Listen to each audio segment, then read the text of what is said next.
ప్రభువును ప్రియరక్షకుడైన యేసుక్రీస్తు పరిశుద్ధ నామములో నా హృదయపూర్వక వందనాలు. అందరికి వందనాలు. చాలా సంతోషకరమైన రాత్రి ఈ రాత్రి. ఈ స్థలమందు గంభీరంగా ప్రభువుని ఆరాధించటం, ప్రభు యొక్క శక్తివంతమైన వాక్కుని వినటం ఈ ప్రాంతానికి కూడి వచ్చిన మీ అందరికీ కూడా దీవెనకరము అని నేను జ్ఞాపకం చేస్తున్నాను. ఈ రాత్రి మీరందరూ ఆశీర్వదించబడే రాత్రి. పక్కవారికి షేక్ హ్యాండ్ ఇవ్వండి. నీవు ఆశీర్వదించబడే రాత్రి అని చెప్పండి. నేను కాదు, పక్కావిడికి చెప్పండి. మీరు సిస్టర్ నీవు ఆశీర్వదించబడే రాత్రి అని చెప్పండి. అయిపోయింది అప్పుడే. నాకు వినబడలేదు, గట్టిగా చెప్పండి. అరే మీకు ఇంక పడదా? షేక్ హ్యాండ్ ఇవ్వండి పక్కవారికి. మీరు ఆశీర్వదించబడే రాత్రి అని చెప్పండి. అలిసిపోయిన రాత్రి కాదు, ఆశీర్వదించబడిన రాత్రి. ఆశీర్వదించబడే రాత్రి. ఆకాశ వాకిండ్లను తెరచి పట్టజాలనంత దీవెనలతో నా దేవుడి ప్రాంగణంలో కూడి ఉన్న మీ అందరినీ ఆశీర్వదించునుగాక. గట్టిగా చెప్తాం ఆమేన్. చాలా చక్కగా నా మాటలు వినాలి. పరిశుద్ధాత్ముడు ఈ రాత్రి మనందరితో మాట్లాడతాడు. దేవుని వాక్యానికి ఒక శక్తి ఉంది. ఆ శక్తి కలిగిన వాక్యం మనలో జీవాన్ని నింపుతూ నిర్జీవ క్రియలను తొలగించి దైవాత్మ పూర్ణులుగా మనలను మారుస్తుంది. వాక్యము వెలువడత తోడనే వెలుగు కలిగెను అని పరిశుద్ధ గ్రంథమైన బైబిల్లో మనము చదువుతాం. ఇది వాక్యాన్ని వింటున్నప్పుడు మన వ్యక్తిగత, ఆధ్యాత్మిక, భౌతిక, సంఘ, సామాజిక జీవితాలను వాక్యం అనేది సహజ అద్దము దగ్గర మనం సరిచూసుకుంటూ గనుక వస్తే లోపాలు సరిచేయబడతాయి, క్రమపరచబడతాం, ఆశీర్వాదానికి పాత్రులముగా మనము మార్చబడతాం. ఈ ప్రార్థన అనంతరం మీ అందరికీ చక్కగా ప్రార్థనలు చేయబడతాయి. ఈ రాత్రి మీలో అనేక మందికి ఆశీర్వాదము రాకుండా అడ్డుపడుతున్న సాతాను కట్లు నా ప్రభు తెంపి మిమ్మల్ని ఆశీర్వదించునుగాక.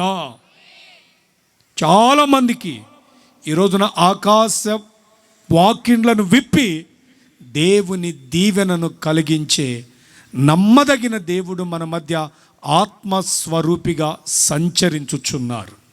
ఖచ్చితంగా ఆశీర్వదిస్తాడు. సమయాన్ని వ్యర్థపరచకుండా దేవుని వాక్యాన్ని విందాం. హెబ్రీ పత్రిక 6వ అధ్యాయం, పరిశుద్ధ గ్రంథమైన బైబిల్. హెబ్రీ పత్రిక 6వ అధ్యాయం 14వ వాక్య భాగములో ఓ చక్కని మాట పరిశుద్ధ గ్రంథమందు వ్రాయబడి ఉంది. చదువుదాం ఆ మాటని. రాత్రి తన తోడు అని ప్రమాణము చేసి, ఆ మాటలు చాలా జాగ్రత్తగా మీరు వినండి. నిశ్చయముగా నేను నిన్ను ఆశీర్వదింతును, నిశ్చయముగా నిన్ను విస్తరింపచేతును అని చెప్పెను. ఆ మాట నమ్మి అతడు ఓర్పుతో సహించి వాగ్దాన ఫలమును పొందెను. తలలు పైకెత్తాలి. చక్కగా చదివాం. అపోస్తలుడైన పౌలు హెబ్రీలో ఉన్న మీలాంటి పరిశుద్ధ సంఘమునకు ఓ చక్కని ఉత్తరాన్ని రాస్తూ ఆ సంఘ బిడ్డల యొక్క ఆశీర్వచనాన్ని వారికి తెలియచేస్తూ, ఇదిగో ఆకాశమునకును భూమికిని సృష్టికర్త అయిన దేవుడు, సమస్త మానవాళిని తన స్వహస్తములతో చేసిన దేవుడు, నమ్మదగినవాడు గనుక నిశ్చయముగా నిన్ను ఆశీర్వదిస్తాడు. ఆశీర్వదించిన దేవుడు ఆ ఆశీర్వాదాన్ని అలాగే అట్టి పెట్టి నీ వైపు చూడక నీకు కలిగిన ఆశీర్వాదాన్ని నలుదిక్కులా విస్తరింపచేస్తాడు అని చెప్పాడు. ఆ మాట ఒక వాగ్దానపూర్వకమైన మాట. చాలా జాగ్రత్తగా వినాలి. వాగ్దానము చేసిన దేవుడు ఎవరో తెలుసునా? నమ్మదగిన వాడు, దానిని నెరవేర్చుటకు శక్తిమంతుడు, సమర్థుడు. మాట ఇచ్చి మాట తప్పని వాడు ఎవరైనా ఒకరున్నారంటే ఆయన ఈ రాత్రి మనము ఆరాధిస్తున్న నజరేయుడైన యేసుక్రీస్తు ఒక్కరే. స్తోత్రం చెప్దామా? హల్లెలూయా. ఆయన ఒక్కడే. ఆ మాటను పౌలు సంఘానికి జ్ఞాపకం చేస్తున్నారు. నా ప్రియమైన సహోదరులారా, ప్రతి వ్యక్తికి ఆశీర్వదించబడాలనే ఆలోచన ఉంటుంది. మా పెద్దలు ఎప్పుడు ఒక మాట అంటుంటారు. ఏమనో తెలుసునా? ఆశ లేని వాడిని దేవుడు కూడా ఆశీర్వదించాడట. ఆశ ఉండాలి. దేవుని సన్నిధికి వెళుతున్నాం. రక్షణ సువార్త సభలు ఏర్పాటు చేయబడ్డాయి. దైవజనులు వస్తున్నారు. వారి నోట దేవుడు ఏ మాట పెడతాడో ఆ మాట నా జీవితానికి ఆశీర్వాదకరముగా మారాలి అనే ఆశతో ఈ ప్రాంగణములు అడుగుపెట్టిన మీ అందరి కుటుంబ వ్యక్తిగత జీవితాలలో ఖచ్చితంగా దేవుడి రాత్రి ఆశీర్వదించి తన వాగ్దానమును మీ పట్ల నెరవేర్చునుగాక. ఈ పదం మనం చాలాసార్లు వింటుంటాం. ఆశీర్వాదం అంటే ఏమిటి అసలు? ప్రతి దైవజనుడు వచ్చిన ప్రతి సహోదరుని చేతులెత్తి దీవించి, అమ్మా బ్రదర్, ఈ సంవత్సరం నువ్వు ఆశీర్వదించబడతావు అని అంటారు.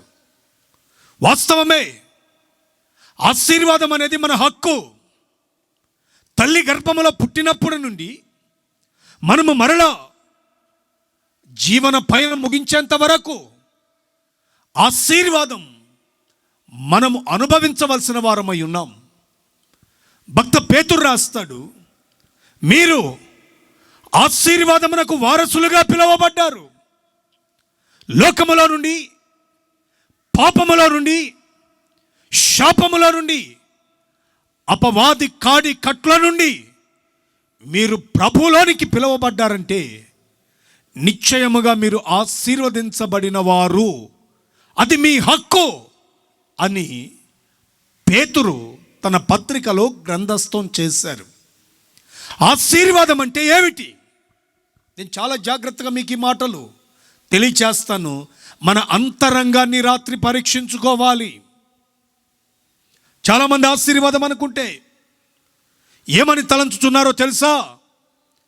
విస్తారమైన డబ్బు, ఒక పెద్ద బంగళా, ఒక కారు, అలాగునే నలుగురు పనివారు, 10 మందికి పెట్టి ఖర్చు చేయగలిగిన పాకెట్ నిండా ఉండే ధనం అని అనుకుంటూ భ్రమపరచబడుతున్నారు ఈ రోజుల్లో. కానీ పరిశుద్ధ లేఖనము యొక్క ఆశీర్వాదం వేరుగా ఉంది. దేవుని వాక్యం మనకు బోధించే ఆశీర్వాదం వేరుగా ఉంది. ఈ రాత్రి చాలా క్లుప్తంగా నేను మీతో మాట్లాడతాను. జాగ్రత్తగా వినాలి. ఆ ఆశీర్వాదం ఏమై ఉందో, దేవుడు ఆశీర్వదిస్తే ఎలాగుంటామో, దేవుని ఆశీర్వాదం పొందాలంటే ఆయన ప్రణాళిక ఒక వ్యక్తి పట్ల ఏ విధంగా ఉంటుందో నేను మీకు జ్ఞాపకం చేస్తాను. ఎందుకో పరిశుద్ధాత్ముడు ఈ ప్రారంభంలోనే మీతో ఒక వాగ్దానపూర్వక సందేశాన్ని మాట్లాడుతున్నాడు. మిగిలిన 2 దినాలు తన దాసులను అభిషేకించి ఇంకా బలముగా దేవుడు మాట్లాడునుగాక. వెలుగై ఉన్న వాక్యం ఈ ప్రాంతంలో బహుగా వెలువడునుగాక. తన తోడు అని ప్రమాణము చేశాడట దేవుడు. ఎవరితో? విశ్వాసులకు తండ్రి అని పిలువబడ్డాడే మూల పితరుడైన అబ్రహాము, ఆ వ్యక్తితో దేవుడు ప్రమాణము చేశాడట. అబ్రహాం, నా తోడు నిశ్చయముగా నిన్ను ఆశీర్వదిస్తా, నా తోడు నిశ్చయముగా నిన్ను విస్తరింపచేస్తాను అని చెప్పాడు. వాస్తవంగా ఒట్టు ఎవరి మీద పెడతామండి మనం? ఇట్లాగే ఒక మీటింగ్కి వెళ్ళాను నేను. గ్రౌండ్లో లైట్లు కడుతున్నారు, అలా కూర్చున్నాను. బిస్కెట్ ప్యాకెట్లో బిస్కెట్లు పంచుకుంటున్నారు ఇద్దరు పిల్లలు. వాడు ఒకటిచ్చి రెండోది ఆపాడు. వీడికి, ఒరేయ్ ఇంకొకటి రా అన్నాడు వాడు. బిస్కెట్ ప్యాకెట్ నాదిరా, 5 రూపాయలు పెట్టుకున్న గుడ్డే, ఏడే గుడ్డే ప్యాకెట్ రా, ఇందులో 4-5 ఉంటారా నేనేమన్నా అన్నాడు. వాడేమంటాడు తెలుసా? ఒరేయ్ మా అమ్మ తోడ్రా, రేపు నేను కొనిస్తాను నీకు అంటాడు. ఏమంటాడు? మా అమ్మ తోడ్రా, మా అమ్మ అంటే నాకెంత ఇష్టమో నీకు తెలుసు కదరా, మా అమ్మ తోడు అంటున్నాడు.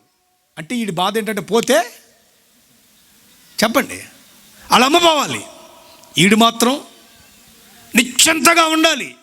వాడికి పబ్బం గడవాలి, ఆ రోజు బిస్కెట్ రావాలి వాడికి, అంతే. అమ్మ తోడు, నేను నీకు రేపు బిస్కెట్ ఇస్తారన్నాడు. ఇచ్చేదో చచ్చేదో తర్వాత సంగతి, బిస్కెట్ అయితే తిన్నాడు వీడు. ఇప్పుడు ప్రభు అంటారు, ఆకాశము మీద పెట్టలేదు, భూమి మీద పెట్టలేదు, అగాధ సముద్రముల మీద పెట్టలేదు, తనకంటే ఇక గొప్పవారు అనేవారు ఎవరు లేరు. కాబట్టి ఎవరి మీద పెట్టకుండా ఏ సృష్టికర్త అయిన దేవుడైతే ఉన్నాడో ఆ సృష్టికర్త అయిన దేవుడు వాగ్దానాన్ని చేస్తున్నాడు. అబ్రహాం, నా తోడు, ఖచ్చితంగా నిన్ను ఆశీర్వదిస్తా. ఆ పదాన్ని మీరు గమనించండి, వాక్యాన్ని. నిశ్చయముగా, నిశ్చయముగా అని 2 సార్లు అపోస్తులుడైన పౌలు వ్రాశారు. బైబిల్ గ్రంథంలో ఏదైనా ఒక పదం 2 సార్లు రాయబడిందంటే మనకు కలగాల్సిన జ్ఞానం ఏమిటో తెలుసా? ఒకటి అపాయము కొరకైనా, రెండవది ఆశీర్వాదము కొరకైనా రాయబడి ఉంది.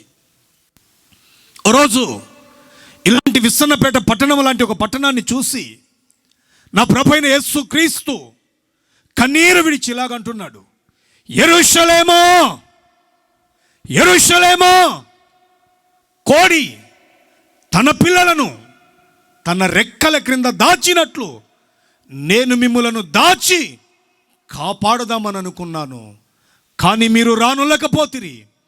రాతి మీద రాతి నిలవకుండా పెంట దిబ్బగా, పాడు దిబ్బగా మార్చబడు రోజులు ఆసన్నమవుతున్నాయని ఆ పట్టణానికి వచ్చే అపాయపు కేకను ప్రభు దుఃఖముతో మాట్లాడారు. మీరు బాగా గమనించాలి. సీమోను, సీమోను, సాతాను నిన్ను జల్లెట్లో వేసి జల్లించబోతున్నాడు. నేను నీ కొరకు ప్రార్థించాను, తప్పించబడ్డావు, జాగ్రత్త అన్నాడు ప్రభు. మార్తా, మార్తా, అనేక పనుల మీద తొందరపడుతున్నావు, జాగ్రత్త అని హెచ్చరించిన ఆ దేవుడే, అబ్రహామా, అబ్రహామా, నీ ఒక్కగానయున్న కుమారుడి మీద కత్తివేయకు, దీనిని బట్టి నీవు నాకు భయపడువాడవని నేను గ్రహించున్నాను, నిశ్చయముగా నేను నిన్ను ఆశీర్వదిస్తాను. ఎంత అద్భుతకరుడండి మన దేవుడు. ఈ రోజున క్రైస్తవ సమాజానికి ఆశీర్వాదం ఎలాగుందో చెప్పమంటారా? షుగర్ పేషెంట్ ముందు స్వీట్ బాక్స్ పెట్టినట్టుంది. ఎట్లా అండి చెప్పండి? ఒంటి నిండా షుగర్ ఉంది, 350. ఆయనకు గనక నువ్వు పోయి సంగం డైరీలో పాలకో తెచ్చిపెట్టి తినంటే తింటాడా? నీకు బుద్ధి ఉందా, బుద్ధి లేదు, నువ్వు ఏ మనిషివి, అది తింటే నేను చేస్తా అని అన్నాడు. అట్లాగే ఆశీర్వాదం కన్నుల ఎదుటుంది, కానీ అనుభవించటానికి మనిషి నోచుకోలేని బహుభయంకరమైన స్థితిలో ఉన్నాడు మనిషి. అయితే ఈ రాత్రి వాగ్దానము చేసిన దేవుడు నమ్మకస్తుడు కాబట్టి, నమ్ముట నీ వలనైతే నమ్మువానికి సమస్తము సాధ్యమే కాబట్టి, నమ్మిన నీ బ్రతుకులలో ఆనాడు విశ్వాసులకు తండ్రి అని పిలువబడిన అబ్రహాము పట్ల నెరవేర్చిన వాగ్దానం ఈ రాత్రి నీ పట్ల కూడా నా దేవుడు నెరవేర్చునుగాక. గట్టిగా చెప్తారా స్వరమెత్తి? ఇంకొకసారి చెప్పండి, ఇంకొకసారి చెప్పండి. ఏమనుకోనంటే ఒక్క మాట అడుగుతా. ఓట్ల ఎలక్షన్లు వస్తాయి కదా, 3,000 అంటారు కదా ఓటుకి. అప్పుడు ఎట్లా అరుస్తారండి మరి? ఆ 3,000 2,000 ఎంతకాలం ఉంటాయి మీకు? 3 రోజుల్లో హాంఫర్ట్ ఎగిరిపోతాయి. ఆ 3,000 కొరకే అంత తరిసిన నీవు ఆకాశం నుంచి ఫ్రీగా ఆశీర్వాదం ప్రభు ఇస్తానంటే ఎందుకు చెప్పలేకపోతున్నావు? కొంతమందికి పట్టేసుకుంటాడు సైతాన్ గాడు. ఎట్లా సాత్రం అంటారు కానీ స్తోత్రం ప్రభువా అని అనరు. మా దైవజనులు ఎప్పుడు ఒక మాట అంటుండేవారు, ఏమిటో తెలుసా? రిప్లై లేకపోతేనట సప్లై కట్ అవుతుందట. కింద నుంచి ఏం రావాలి చెప్పండి? ఎట్ రావాలండి? దేవుని వాక్కు తన దాసుని నోట నుంచి విడుదలవుతుంటే ఆమేన్ ఆమేన్ ఆమేన్ అని అంటూ ఉన్నప్పుడు, ఆమేన్ అన్నప్పుడల్లా దేవుడు మీ జీవితాల్లో అది అవునుగాక అని దీవిస్తాడు. స్తోత్రం కలుగునుగాక. ఎందుకంటే దేవుని సేవకుని నోరు దేవుడు ఊరికే తెరవడు. బైబిల్లో ఏమనుందంటే, తన సేవకుని మాటను రూఢీపరచు దేవుడు. ఆయన సేవకుడు ఏది మాట్లాడతాడో అది రూఢీపరుస్తాడు. కాబట్టి విడుదలవుతున్న ప్రతి ఆశీర్వాదానికి నిండు మనసుతో గనుక నీ దగ్గర నుంచి రిప్లై వస్తే, ఒట్టి చేతులతో ఈ స్థలానికి వచ్చేవేమో, సమృద్ధి దీవెనలతో నా దేవుడు నిన్ను సాగనంపుతాడు నీ ఇంటికి. స్తోత్రం కలుగునుగాక. అందుకే దేవుడు అంటాడు, అది అపాయము కొరకైనా ఆశీర్వాదము కొరకైనా అయి ఉంటుంది. ఆ 2 పదాల యొక్క వాక్యములో ఉన్న సమ్మేళనం. నేను అన్నాను కదండి, ఆశీర్వాదం అంటే డబ్బు, ఇల్లు, కారు, కంటి నిండా బీరువాల కనకం, ఇంట్లో మురిగే సునకం. అంటే ఏమిటి? ఒక్క రాయల్ ఫ్యామిలీస్, ఆశీర్వదించబడిన ఫ్యామిలీస్ అని అనుకుంటున్నాం. వాళ్ళకే ఈ స్వీట్ బాక్స్. అంత డబ్బు ఉంటుందా? నెమ్మది ఉండదు. అంత బంగ్లా ఉంటుందా? ఏ పక్క దొంగలు వస్తాడో కరెంట్ తీగలు పెట్టుకుంటాడు. ఏమండి, కదిలే కారు ఉంటుందా? ఎదిగే మొక్కలు ఉంటాయా? అరిసే కుక్క ఉంటుందా? కంటి నిండా కనకం ఉంటుందా? ఇంటి నిండా పని వాళ్ళు ఉంటారా? ఒంటి నిండా రోగాలు ఉంటాయి ఆడికి. ఇది ఆశీర్వాదం అని మనం అనుకుంటున్నాం.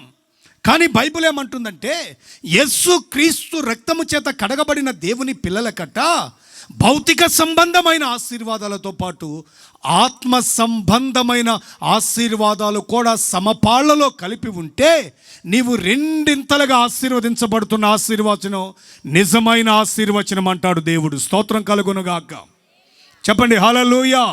అబ్రహామును అందుకే ఆకాశ నక్షత్రముల వలె ఆశీర్వదిస్తాను, భూమి అందు ఇసుక రేణువుల వలె ఆశీర్వదిస్తానన్నాడు.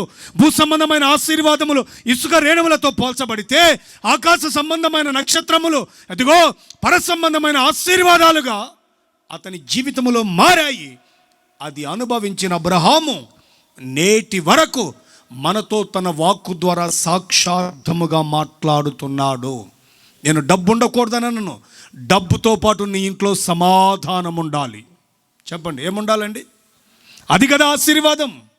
ఇంటి నిండా డబ్బు ఉండి నీ ఒంట్లో సమాధానం లేకపోతే, ఇంటి నిండా బంగారం ఉండి నీకు ఆరోగ్యం లేకపోతే, ఇంటి నిండా పనివారుండి నీకు పని చేసుకోలేని శక్తి లేకపోతే, నీది ఆశీర్వాదం అంటారా? కాదే. దేవుని వాక్యం చెప్తుంది, ఈ ఆశీర్వాదానికి ఒక అద్భుతమైన ఉనికి పరిశుద్ధ గ్రంథమైన బైబిల్ చెప్తుంది. దేవుడు ఆశీర్వదిస్తేనట అది తరగని నిధిగా మార్చబడుతుంది. అది దినదినము విస్తరించబడుతూనే వస్తుంది.